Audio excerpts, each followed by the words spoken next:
Hi, I'm Christina and this is a book review of Darling Girls by Sally Hepworth. So this is a thriller book and it was published in 2024 and this is one of my most highly anticipated books of the year. So Sally Hepworth is one of my favourite thriller authors and this is my sixth book by her, so I've read quite a lot by her and this one did not disappoint. So I've given this one 4 stars and I really enjoyed it. So let me tell you a little bit more about the story. We follow 3 main characters. They are all girls who grew up together in a foster home. We have Jessica, Nora and Alicia. So Jessica is a home organiser. She runs a very successful home organisation business and she's done very well for herself. We have Nora, who's kind of currently between jobs. She's dating and she gets herself in trouble quite a lot. She has a criminal record and she's probably not doing so good compared to the other 2. And then we have Alicia and she is a social worker and she helps children probably in very similar positions as she was when she was a child.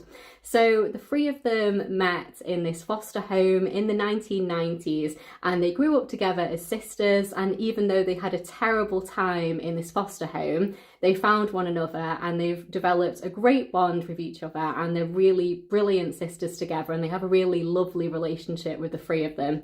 So basically they grew up in this farm and it was called Wild Meadows Farm. It's in Australia. The whole book is set in Australia and the woman that was raising them was called Miss Fairchild. Originally she had Jessica, so Jessica went to Miss Fairchild when she was very young and she was there for quite a few years without the other 2 girls being raised by this woman. And then over time she started fostering more young girls and then she got the other 2 girls and some other younger children as well and some babies. So basically these girls have grown up. They are not in contact with Miss Fairchild anymore. They have a very strong relationship, the 3 of them, but they are not in contact with her at all. And then they get a phone call from a police detective to tell them that the house where they grew up, the farm, has now been demolished and they were going to build a McDonald's in its place and they have found the bones of a child underneath the house. So obviously a police investigation has been opened and they want them to come down and talk to them about their experiences in this house and basically how they grew up. So that is the setting for this story. So in this story, we follow the 3 different perspectives. We follow Alicia, Nora and Jessica, and we follow them both in the past and in the present. So very quickly you find out about the bones in the house and we're following them in the present day as they're going to talk to the police detectives and trying to sift through their memories and try and figure out what exactly happened. They had a really difficult childhood in this home and Miss Fairchild was very abusive towards them. So it's a very difficult period of time for them to look back on and there's a lot of trauma associated with this time. So we follow them in both the present and also we have flashbacks to the past. I would say that the past and the present are just as interesting as each other. I found them both very interesting parts, and also all 3 different perspectives are very interesting too. I think the 3 characters were all very distinct and you could definitely tell who was talking at each time. The 3 girls are actually very different from one another. They have quite different backgrounds, different personalities, and it's very easy to distinguish between the 3 of them. We also have a perspective of a person, and I'm not going to say who it is because when you're reading the book you don't know who it is, and that person is in a psychiatrist's office and is retelling their life story to them. So yeah, you have the perspective of the 3 different women who were girls on this farm, and then you also have a perspective of someone that is unknown to you, and obviously later on in the book it is revealed who that person is. And I actually found that perspective really interesting because I had a few different theories about who that was. All of the other chapters are headed with one of the girls' names, so you know exactly who is talking and you know if it's past or present.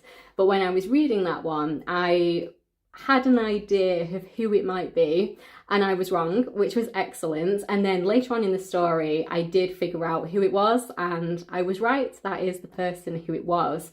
But there was definitely some excellent twists in this story. There was kind of a final twist in the end, which I did not see coming, which I thought was absolutely brilliant. I really, really enjoyed that. I definitely had some theories as to who the bones belonged to, who had been murdered or who had died, for example. And I definitely had an idea of the person who was responsible for that. And I was absolutely wrong. I definitely think I was kind of led down the garden path a little bit with this story. And I absolutely sat there going, I'm pretty sure I know who that is. And I'm pretty sure I know who is responsible. And I was completely wrong, which was absolutely wonderful. I love it when I can read a thriller book and be genuinely surprised at the ending and genuinely surprised by the plot twists. Obviously read quite a lot of thrillers now in my life, and sometimes I find it quite easy to figure out who is the murderer, what's happened, example, and none of the twists particularly surprised me, and it goes exactly the way I expected. But this one 100% didn't. She completely surprised me with what she did in the end. I had no idea we were heading in that direction. I had a pretty good idea of what I thought, and I was completely wrong, which was absolutely brilliant. I thought it was really well written. It was very, very gripping. I honestly didn't want to put this book down. I read it very fast. It was so easy to keep turning those pages, and I just really wanted to know what had happened in that house, what had happened to these girls, and who were these bones belonged to. That's what I really, really wanted to know. And it was absolutely excellent. I really, really enjoyed it. It's definitely one of the best thrillers I've read in a really long time, and I think it's probably going to be one of the best thrillers I've read this year by the end of the year. Now, I will just say Sally Hepworth is one of my favourite thriller authors, and this one, again, was excellent.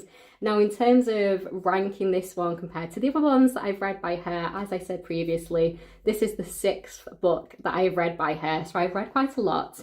I think I would rank this one 3rd, and that's only because 2 of my absolute favourite thrillers have been written by her. So in terms of my rankings, I would say my favourite Sally Hepworth book is The Good Sister. I absolutely love that book. I have a book review for that one as well, so I will link that down below.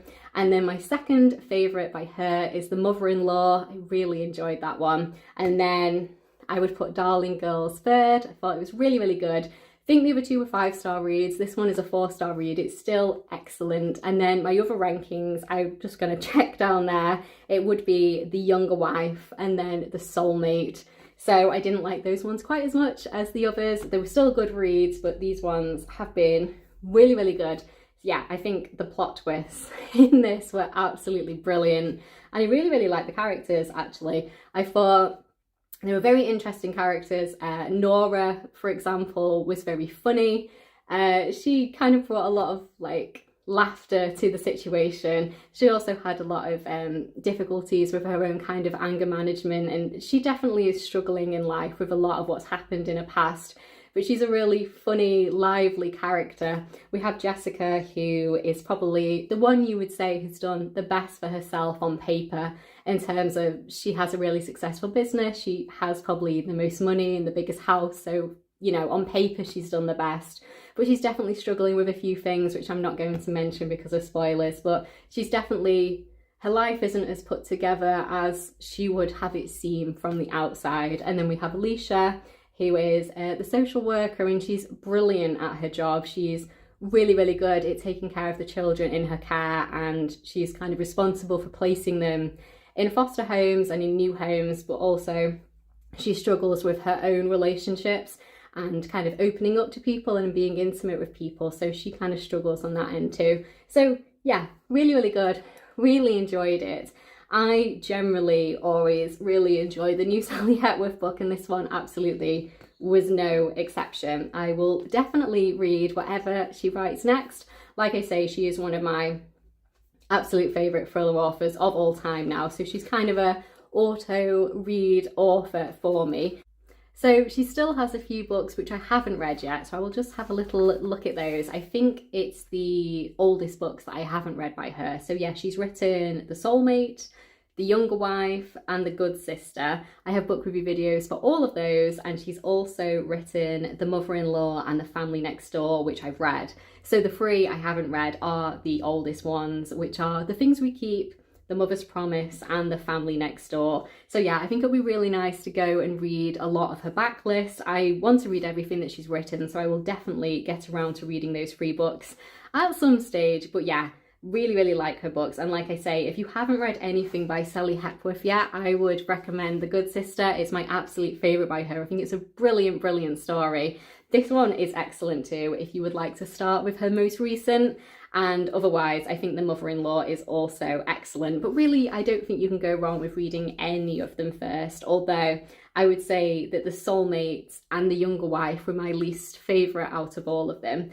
But yeah, if you've read The Secrets of Midwives or The Things We Keep or The Mother's Promise, let me know which one you think I should read next. If you've read all of them, then obviously let me know which ones were your favourite. But yeah, if you want to give me any kind of push towards those other 3 books, that would be great. I definitely want to read all of them. So yeah, in conclusion, really enjoyed this book. Definite 4-star read. Really strong thriller author. Like I say, she's one of my favourites. I think the way she writes is so gripping. I'm always just really excited to know what's going to happen next. She's really good at writing characters, very distinct characters, and I was really rooting for these 3 girls, honestly, all the way through.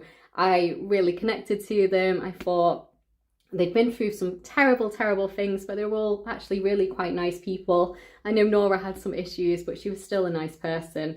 And really interesting to see the character of Miss Fairchild as well as her kind of enemy, villain of the story. She is an excellent villain of this story, and honestly, some of the things she does are absolutely awful. And just found it really gripping, really easy to read. I flew through this story. And yeah, really enjoyed it, and I would highly recommend you read it. So thank you so much for watching. Please do like the video if you've liked it, and please do subscribe if you'd like to hear more of me talking about books. And if you have read this one, I would love to know what you thought of it down in the comments below. And if you haven't read it yet, but I'd encourage you to do so, definitely let me know that too. All right, I'll see you in my next one.